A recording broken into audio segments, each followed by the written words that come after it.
Olá, aqui é Fernando Vide, iniciando mais uma gravação de mensagens da equipe espiritual, mensagens do staff.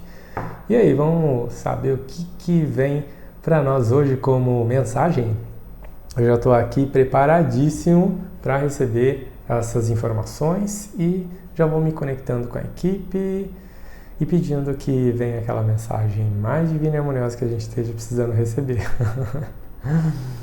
Cláudio se aproxima. Para quem ainda não conhece, Cláudio é meu guia espiritual, meu mentor espiritual, que está comigo já há algum tempo. Desde quando, Cláudio? Desde quando? Desde sempre. Desde sempre dessa encarnação, pelo menos. Né? Existe um processo, ele explica, né? Existe um processo de revezamento das almas, né? Dentro de um grupo de almas que se auxilia. E, assim, não era esse exatamente o tema, mas vamos aproveitar para falar a respeito. Ele diz, né? Todos nós fazemos parte de um grupo de almas e essas almas, elas revezam no momento em que uma está encarnada e outras que estão desencarnadas, se fazem parte desse grupo, dentro de um momento evolutivo, vão se ajudar, porque via de regra, mas existem as exceções, costumam estar no mesmo patamar evolutivo. Então, estando no plano espiritual, conseguem aprender coisas que no mundo físico não é possível, e esses ensinamentos obtidos lá podem ser oferecidos através desse canal intuitivo com aquele que está encarnado. E esse que está encarnado pode, se for o propósito, missão dele, por exemplo, né, oferecer esses conhecimentos, essas informações que chegam também, como é o nosso caso aqui. Mas nem todo grupo de alma tem o mesmo propósito. Aqui nós estamos num grupo de almas de professores, de pessoas que ensinam, que educam, que têm como compromisso divulgar o conhecimento espiritual, holístico, formar pessoas, preparar pessoas para o trabalho espiritual. Então, nós estamos em sintonia com esse propósito. E vamos colocar, né, quando o Fernando desencarnar, Fernando retorna, aí Fernando vai se atualizar de determinadas informações para poder contribuir com o próximo que aqui estiver, ou os próximos, né, quando existirem mais encarnados ali, não necessariamente perto um do outro, podem estar a léguas de distância, por assim dizer, em países distintos, em outros lugares do globo, e nunca se encontrar naquela encarnação. Então, não é nem o caso. A questão é o foco no propósito, na encarnação em si daquela pessoa que está ali, né? Mas, enfim, aí esse é um papo para outro momento. Se vocês tiverem curiosidade, já deixa as perguntinhas aí para o Cláudio responder depois. Mas agora nós vamos para o assunto de fato, que é o foco hoje, que é o autoconhecimento, aprimoramento pessoal dentro de uma temática, ou melhor, né, de um aspecto, né, mais específico ali. Então, aqui ele está me mostrando a imagem de um coração. Está falando sobre as feridas emocionais, ele diz. Hoje nós vamos falar sobre feridas emocionais. E é nítido, está me vindo a imagem de como se fosse uma faca, um punhal no coração, num coração de alguém. E ele diz assim, isso é uma imagem real que nós vemos ou conseguimos observar no sutil, no astral, quando uma pessoa fere a outra nos sentimentos, num nível muito profundo. É como se fosse uma punhalada no coração. Já ouviram essa expressão, punhalada no coração? Então, ela de fato existe no sutil. É como se energeticamente uma ação, uma energia, algo ocasionasse um rompimento do chakra cardíaco do ser humano, ao ponto de permitir que outras energias se infiltrem ali. É o tal do coração partido, dentre outras terminologias que podem existir e outras pessoas podem utilizar. Não apenas para a área afetiva, mas voltado para os relacionamentos interpessoais de modo geral, porque ninguém vai sentir de coração ferido perante alguma coisa ou alguém que não seja um ser humano, a não ser que seja um ser de outro planeta. Mas nós estamos focando aqui nas relações humanas, né? Então, com qual intuito um ser humano tende a ferir o outro? E com qual intuito um ser humano acaba se abrindo ao ponto de se sentir ferido? Alguns aspectos a considerar. Primeiro, o que motiva um ser humano a ferir o outro, em geral, via de regra, pode estar relacionado com desconhecimento, com ausência de empatia em relação ao que vai ser dito, o que vai ser falado, o quanto aquilo pode impactar o outro e em que proporção. Não se imagina, porque às vezes uma ação aparentemente inocente pode simplesmente caracterizar como um gesto para aquele que recebe muito intenso, muito brutal, como por exemplo uma indiferença de alguém que na verdade foi indiferente porque simplesmente é a natureza daquela pessoa ser indiferente, mas a outra que se sentiu ferida pode ser da natureza dela ser sensível. Então são quase que extremos, onde uma talvez tenha criado uma expectativa de se relacionar, foi frustrada e acabou se sentindo ferida, como se uma das partes tivesse propositalmente feito algo para feri-la, e não necessariamente isso acontece. Mas em alguns casos acontece. Em alguns casos, o ignorar, o ser insensível pode ser proposital. Existe uma linha tênue, um limiar entre a minha ação ser legítima, ser sincera e ser transparente, sem a intenção de ferir, ou seja, um aspecto culposo, e aquela ação que é nitidamente com o propósito de vou dar um gelo naquela pessoa, não quero mais alimentar nela nenhum sentimento, então eu vou ignorá-la, mas sem que haja uma transição sadia, é um romper de simplesmente não mais obter algo dali. Aí entende-se por um movimento doloso, ou seja, quando uma pessoa tem a intenção de fazer mal, a intenção de ferir. Não é a autopreservação que está sendo citada aqui. Quando uma pessoa ela prefere se retirar para evitar atritos, conflitos e também se autopreservar. Não é isso.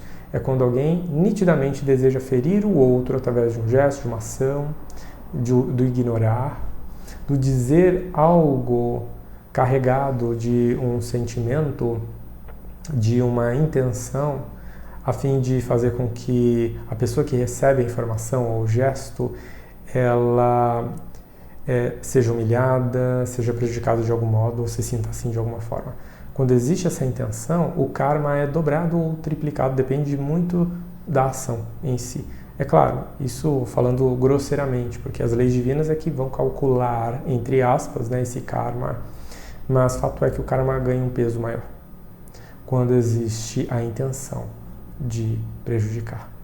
Prejudicar por prejudicar já gera o karma negativo, mas quando existe a intenção, o dano é maior, o peso kármico é maior.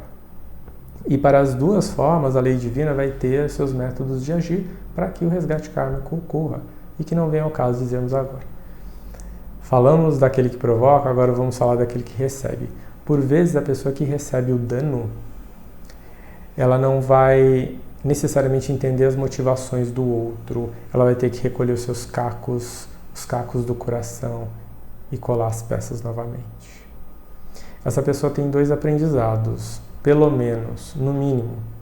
Um deles, de evitar as expectativas. É impossível não ter expectativas, impossível, simplesmente impossível. Alguma expectativa existe, mas evitar, na medida do possível, expectativas ilusórias, aquelas expectativas que você diz, vou me jogar para isso e é tudo ou nada. O tudo ou nada, quando cria-se uma expectativa muito grande, onde a chance de se ferir também é muito grande, ela é perigosíssima, perigosíssima. Esse é um grande ponto a ser considerado aqui. E o outro ponto é o aprendizado da vulnerabilidade, da fragilidade, da inocência, da ingenuidade. Ou seja, o quanto eu de fato posso ser ingênuo ou ingênua o suficiente a ponto de eu me permitir me abrir e me ferir. Eu posso conscientemente saber o que eu estou fazendo, mas se eu fiz isso uma vez, me feri, se ainda assim repito, e passo uma encarnação, e duas, e três, e quatro, e somente incorro no mesmo engodo, no mesmo equívoco, o aprendizado ele vai continuar se apresentando ali enquanto precisar ser internalizado. Enquanto não for, ele poderá ser apresentado. E por vezes, algumas pessoas podem perguntar, por que eu passo sempre pela mesma aprovação? E aqui vocês podem considerar as provações que forem. Esta que nós demos agora foi um exemplo. E a resposta já foi dada, que é, enquanto houver necessidade de aprendermos a filtrar e a cortar o mal pela raiz, enquanto houver essa necessidade, a circunstância ela pode ser apresentada.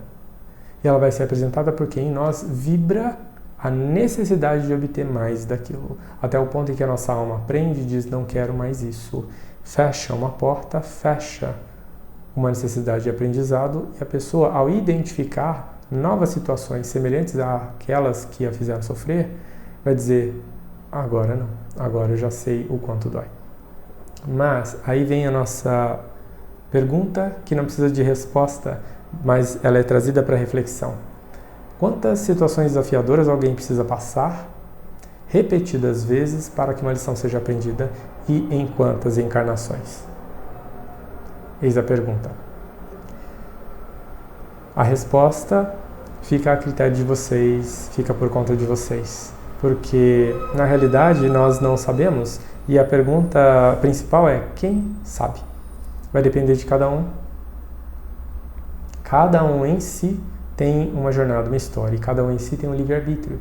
Enquanto, pelo livre-arbítrio, o ser humano escolher passar por uma experiência e querer passar por aquela experiência, não tem ninguém, nem mesmo o plano divino espiritual, que possa impedir. O plano espiritual tem como dever e obrigação orientar previamente, cuidado, você pode se ferir, você pode se machucar, talvez você já tenha passado por isso antes, não se lembre. Seja cauteloso, seja cautelosa. E no depois, observe o aprendizado com a dor, observe o que você aprendeu nessa situação, como evitar que isso ocorra novamente. São nesses dois momentos que nós temos que agir, porque durante o processo, o ser humano vivendo, se nós intervíssemos ou interviéssemos, aqui Fernando com dificuldade de tradução, né? Numa situação como essa, para impedir uma pessoa de fazer isto ou aquilo, em raros casos nós podemos fazer, por algumas questões, algumas razões, seja por um combinado, um contrato prévio com aquela pessoa antes de encarnar, seja por merecimento daquela pessoa, seja por uma intercessão muito grande de alguém para instâncias espirituais superiores, e daí então nós recebemos um comando, uma ordem para ir intervir, mas tirando esses casos nós não podemos intervir. É o livre-arbítrio. Do contrário, nós estaríamos intervindo no livre-arbítrio da pessoa sem uma autorização de patamares superiores, esferas superiores, ou melhor dizendo, da presidência, e com isso incorreríamos num karma para nós. Nós também podemos acumular karma. Então todos nós estamos aprendendo, mas da mesma forma que nós estamos aprendendo, nós também sabemos aquilo que não devemos fazer. E se soubermos aquilo que não podemos fazer e ainda assim o fizermos, o karma para nós é dobrado ou triplicado.